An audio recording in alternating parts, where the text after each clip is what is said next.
औज़ुबिल्लाहि मिनश्शैतानिर्रजीम बिस्मिल्लाहिर्रहमानिर्रहीम। अस्सलाम वालेकुम viewers, welcome to all of you at Flourish Learning YouTube channel और एक नई वीडियो के साथ हाजिर हैं। इस वीडियो में आज हम बात करने वाले हैं कि फाइनल टर्म का जो आप लोगों ने पेपर्स दिए हैं तो उसमें पासिंग मार्क्स कितने थे। ठीक है, मतलब कि कितने नंबर आपके आ जाते हैं तो आप उस बुक में पास हैं। ठीक है, ये इस टाइम ऐसा क्वेश्चन है कि तकरीबन तमाम स्टूडेंट मुझसे पूछ रहे हैं और जिस स्टूडेंट की मुझसे बात होती है तो पहला क्वेश्चन ये होता है कि सर हमारे पासिंग मार्क्स कितने हैं, हम लोगों ने जो फाइनल टर्म का पेपर दिया है तो उसमें हमारे पासिंग मार्क्स कितने हैं। ठीक है, तो इसमें आप देखें तो इसका एक सिंपल सा आंसर है, वो ये है कि जो पासिंग मार्क्स होते हैं यहाँ पे, ठीक है, वीयू में, तो वो क्या होता है कि हर स्टूडेंट के डिफरेंट होते हैं। अब डिफरेंट कैसे होते हैं, वो इस तरह होते हैं कि इसमें आपका जो रिजल्ट बनाया जाता है, ठीक है, वो उसमें आपकी तमाम चीज़ें शामिल होती हैं, जिसमें आपका मतलब कि उसका मिड टर्म का रिजल्ट, ठीक है, असाइनमेंट्स की आपकी परफॉर्मेंस, GDBs में आपने जितना परफॉर्म किए थे उसके मार्क्स, उसके बाद क्विज़ेस के मार्क्स, ठीक है, और उसके बाद एंड पे फिर फाइनल टर्म के मार्क्स। तो ये तमाम चीज़ें आपकी ऐड होती हैं। उसके बाद उन्होंने एक वैल्यू आपकी बताई हुई है कि आपके अगर 50% मार्क्स आते हैं तो आप पास हैं। अगर इन तमाम चीज़ों में मतलब कि इन तमाम चीज़ों को आपस में ऐड करने के बाद अगर आपके 50% मार्क्स भी नहीं बन रहे हैं तो फिर उसका मतलब है कि फिर आप फेल हैं। ठीक है, तो जिसकी असाइनमेंट्स में, क्विज़ेस में, GDBs में और मिड टर्म में असाइनमेंट परफॉर्मेंस अच्छी होती है, ठीक है, तो उसके लिए फाइनल टर्म में पासिंग मार्क्स कम होते हैं। ठीक है, इसकी कोई एग्जैक्ट वैल्यू नहीं है। एग्जैक्ट वैल्यू इसलिए यहाँ पे इसकी नहीं है क्योंकि आप लोगों ने स्कूल में और उसके बाद कॉलेज सेक्शन में आपने पढ़ा है, तो उसमें क्या होता था कि आपको पहले ही स्पेसिफाई होता था कि अगर 75 नंबर का पेपर है, ठीक है, तो 75 में से आपके अगर आप 25 मार्क्स लेते हैं तो आप पास हैं। इसी तरह अगर आपका 100 मार्क्स का पेपर है तो उसमें आप 33 मार्क्स लेते हैं तो आप पास हैं। अगर 33 नहीं आते तो आप फेल हैं। इसी तरह अगर आपको 25 नहीं आता आउट ऑफ 75 तो भी आप फेल हैं। तो उसमें क्या होता था कि उसमें मतलब कि जो आपके पूरे एनुअल सेक्शन में टेस्ट वगैरह होते हैं, क्लास टेस्ट, ठीक है, उसके बाद सेंड अप्स वगैरह होते थे और उसको मंथली टेस्ट, तो इनके जो नंबर आप लेते थे, चाहे अच्छे आते थे बुरे आते थे, तो उनको ऐड नहीं किया जाता था। उसमें everything it's all about annual. उसमें तमाम चीज़ आपकी सिर्फ फाइनल टर्म होता था, एनुअल पेपर आपका होता था, जिसमें आपने 33 ले ली 100 में से तो आप पास हैं, 75 में से आपने 25 ले ली तो आप पास हैं, अदरवाइज आप फेल हैं। लेकिन यहाँ पे क्या है कि यहाँ पे आपके तमाम मार्क्स ऐड होने हैं, असाइनमेंट्स के नंबर आपके ऐड होने हैं, GDBs के नंबर ऐड होने हैं, क्विज़ेस के भी ऐड होने हैं, हर चीज़ के ऐड होने हैं आपके। तो उसके बाद फिर कोई भी एक स्पेसिफिक वैल्यू नहीं होती कि आपको इतने नंबर अगर आपके आ जाते हैं तो आप पास हैं। ठीक है, तो उम्मीद करता हूँ कि ये जो क्वेश्चन था ये तो आपका क्लियर हो गया होगा। उसके बाद आपने क्या करना है, अब यहाँ पे देखें तो LMS को आपने ओपन करना है और इस जगह पे आपने किसी भी सब्जेक्ट का आप देखें तो यहाँ पे इस एरिया में आपने क्लिक करना है। इस एरिया में क्लिक करने के बाद, ठीक है, आगे आपको दिखाता हूँ, तो इस तरह का इंटरफेस सामने आता है। यहाँ पे आप देखें तो ये एंड पे आपको एक ग्रेडिंग स्कीम का एक ऑप्शन नज़र आ रहा है। इसको हम ओपन करते हैं तो इसमें देखें ये ग्रेडिंग स्कीम आपके सामने ओपन होगी। मिड टर्म की 35, ठीक है, 10% असाइनमेंट्स की, GDBs की 5%, फाइनल टर्म की 45 और इसके बाद क्विज़ेस की 5। ठीक है, अब देखें 100% जो कि मैं आपको बता रहा था कि उसमें स्कूल सेक्शन में, कॉलेज सेक्शन में आप 100 से मल्टीप्लाई करके कैलकुलेशन करते हैं। कैसे करते हैं मैं आपको दिखाता हूँ। यहाँ पे देखें लेट्स सपोज कि मतलब कि आपने 35 नंबर लिए हैं, 75 नंबर टोटल थे, तो आप क्या करेंगे, आप 35 को 75 पे डिवाइड करके 100 से मल्टीप्लाई कर देंगे। ठीक है, जिस तरह यहाँ पे मैंने किया और आपको सामने नज़र भी आ रहा है। तो इसका क्या रिजल्ट आ रहा है, 46। इसका मतलब है कि आपके 46% मार्क्स हैं। ठीक है, कि 35 नंबर आपने लिए हैं, 75 टोटल थे, आपने उसको 100 से मल्टीप्लाई कर दिया, ये फार्मूला। ठीक है, तो ये एक परसेंटेज मतलब कि फाइंड करने का फार्मूला होता है।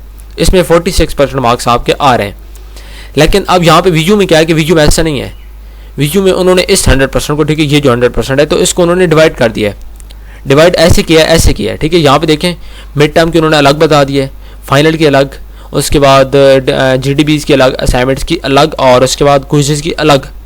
ठीक है, तो ये जो 100% था इसको उन्होंने डिवाइड कर दिया।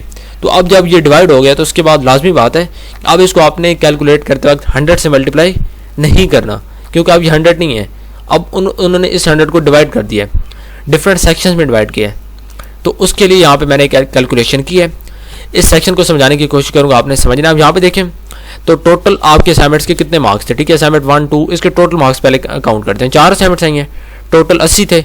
आपने कितने लिए, 18, 17, 16, 15, जितनी मतलब कि तमाम असाइनमेंट्स के आपके जितने मार्क्स आते गए उनको आपने पहले काउंट कर लेना है। वो 66 थे। टोटल कितने मान रहे हैं, 80 मान रहे हैं, 4 असाइनमेंट्स थी। तो यहाँ पे देखें 16 को आपने डिवाइड कर दिया 80 पे, सॉरी 66 है, 66 को आपने 80 पे डिवाइड किया। मल्टीप्लाई आपने करना है किस चीज़ से, मल्टीप्लाई आपने 10 से करना है। ठीक है, इस 10 से इसलिए करेंगे क्योंकि ये आपके असाइनमेंट्स की परसेंटेज है, असाइनमेंट्स की वेटेज है, असाइनमेंट्स की वैल्यू है। ठीक है, तो जब आप इस तरह करेंगे कि आपके टोटल 80 थे, आपने 66 लिए हैं, 66 को आप 80 से मल्टीप्लाई करने के बाद 10 से आप मल्टीप्लाई कर देंगे, आपके पास ये वैल्यू आएगी जो कि 8.25 है। इट मीन्स कि असाइनमेंट्स की 10% वैल्यू थी, आपने 10 में से 8% ले लिए। ठीक है, 10 में से 8% ले लिए। अगर आप 80 में से 80 मार्क्स लेते तो मीन्स कि आपके 80 मतलब कि यहाँ पे आपकी 10% पूरा आता। लेकिन आपने क्या किया कि आपके कुछ मार्क्स कम है, 66 बन रहे हैं। ठीक है, 80 में से, तो आपकी 8.25% वेटेज बन रही है। तो इट मीन्स कि आपके असाइनमेंट्स में से इतनी परफॉर्मेंस है। यही काम क्विज़ में भी होना है, यही काम जीडीबीज में भी, यही काम मिड में भी और यही काम फाइनल में भी। उसके बाद इन तमाम वैल्यूज़ को, ये जो आपको नीचे नज़र आ रही है, इनको जमा किया जाएगा। अगर ये तमाम वैल्यूज़ आपकी 50% बन रही हैं, ठीक है, अब ये 8.25 ये है, 3.75 ये है, 2.5 और 17.5 और 22.5। तो इस हिसाब से देखें तो मेरे हिसाब से ये 50+ बन रही है। ठीक है, ये तमाम वैल्यूज़। तो वो भी इसी तरह करते हैं, आपके असाइनमेंट्स को पहले काउंट करते हैं, फिर क्विज़ेस को करते हैं, फिर जीडीबीज की वैल्यू निकालते हैं, फिर मिड टर्म की निकालते हैं, फिर फाइनल टर्म के निकालने के बाद आपकी ओवरऑल इन तमाम चीज़ों को जमा करते हैं। अगर ये 50% बन जाए आप पास होते हैं, अगर ये 50% ना बने आप फेल होते हैं। अब यहाँ पे देखें तो मैं आपको दोबारा वही बात समझाने की ट्राई करता हूँ कि हर स्टूडेंट के डिफरेंट कैसे होते हैं। ठीक है, एक बच्चे के असाइनमेंट्स में इतनी परफॉर्मेंस है, दूसरे की डिफरेंट होगी। हो सकता है उसके तमाम असाइनमेंट्स में 20-20 मार्क्स हों, उसके यहाँ पे 10% हो।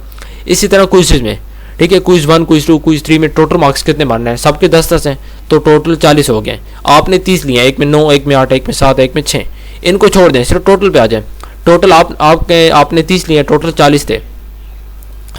30 को आप डिवाइड करेंगे 40 पे और आप इसको मल्टीप्लाई कर देंगे। क्विज़ेस की कितनी वेटेज है यहाँ पे 5%, तो आप इसको 5 से मल्टीप्लाई करेंगे। ठीक है, मैं आपको दिखाता हूँ यहाँ पे।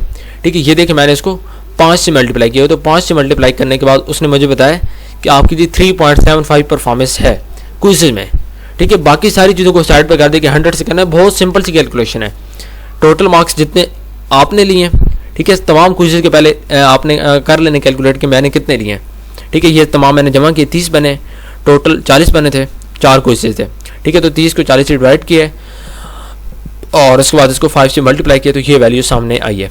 इसी तरह जीडीबीज में भी, इसी तरह मिड टर्म में भी। तो अब यहाँ तक देखें, ठीक है, अब ये तमाम ये मतलब कि ये वाली परफॉर्मेंस तमाम स्टूडेंट्स की डिफरेंट होगी। तो जब ये वाली डिफरेंट होगी, ठीक है, तो उसके बाद ये वैल्यू ऑटोमेटिकली डिफरेंट होगी। ठीक है, क्योंकि इसमें आप देखें तो 8 यहाँ पे आएगी, 3 यहाँ पे, 11 हो गए, 2 13 और 17 30% तो ये हो गए। इट मीन्स कि उसको 50 तक पहुँचने के लिए स्टिल 20% चाहिए, स्टिल 20% चाहिए, जबकि उसके 22 रहे तो मीन्स कि वो पास है। इसी तरह अगर एक स्टूडेंट के यहाँ पे 5 आता है, ठीक है, यहाँ पे 2 आता है, 5 2 7, यहाँ पे 2 आता है, 7 2 9 और यहाँ पे 10 आता है, 10 और 9 19। अब इसके 19 बन रहे हैं, जबकि इस स्टूडेंट के जो मैंने आपको सामने दिखाया तो इसके 30 बन रहे थे, इसको 20 चाहिए थे क्योंकि 50 तक पहुँच रहे हैं, तो इसके 19 बन रहे हैं। तो 19 में से इट मीन्स कि इसको 31 चाहिए, 31 चाहिए, तो फाइनल मतलब कि फाइनल टर्म इसका पास होगा ओवरऑल। तो अब उम्मीद करता हूँ आपको इस बात की समझ आ गई होगी कि ये अलग अलग करना होता है। ठीक है, अलग अलग हर स्टूडेंट के अलग मार्क्स चाहिए होते हैं, और ये सिंपल से कैलकुलेशन का फार्मूला है, obtained marks divided by total marks multiply grading scheme. ठीक है, ऑब्टेन्ड मार्क्स वो तमाम जो कि तमाम आपने लिए हैं, एक नहीं कि किसी एक असाइनमेंट के या किसी एक क्विज के। असाइनमेंट्स को ऑब्टेन्ड मार्क्स का मतलब है कि सारी असाइनमेंट्स में जितने आपने लिए उसको जमा कर लें। जमा किए हुए 66 बनने, 80 टोटल थे, इसको मल्टीप्लाई करके डिवाइड किया, मल्टीप्लाई एंड मतलब कि 66 डिवाइड बाई 80 और मल्टीप्लाई किए 10 से, ग्रेडिंग स्कीम से। असाइनमेंट्स की ग्रेडिंग स्कीम 10 थी, तो उसके अकॉर्डिंग से मल्टीप्लाई किया, रिजल्ट हमारे सामने आ गया। ठीक है, तो ये काम आप तमाम लोग कर सकते हैं, ईजिली कर सकते हैं। ठीक है, ये काम भी वही कि मिड टर्म के 20, टोटल 40, मल्टीप्लाई किससे करेंगे, जो कि मिड टर्म की वेटेज होगी जो कि 35 है। ठीक है, तो ये काम आप तमाम लोग कर सकते हैं, और इस तरह आप लोग ईजिली फाइंड कर सकते हैं कि आपको फाइनल टर्म में कितने % मार्क्स चाहिए थे। ठीक है, यहाँ तक आप लोग कैलकुलेट कर सकते हैं। इसके बाद आपको आइडिया होगा कि आपको 50% तक जाने के लिए कितने मार्क्स फाइनल में चाहिए थे, और आपका पेपर कैसे हुए, तो क्या आप पास है नहीं है। ठीक है, मज़ीद कोई क्वेश्चन होते हैं आपके, तो आपने क्वेश्चन लाजमी करने हैं, और अगर आपने चैनल को सब्सक्राइब नहीं किया उसको सब्सक्राइब लाजमी कर लें, बेल आइकन बटन को आप लोग लाजमी प्रेस कर लें, ताकि आगे जितनी भी मैं इस तरह की वीडियोज़ अपलोड करूँ आपको इसका फ़ायदा हो सके। मिलते हैं नेक्स्ट वीडियो में, तब तक के लिए ओके, अल्लाह हाफ़िज़, थैंक यू सो मच।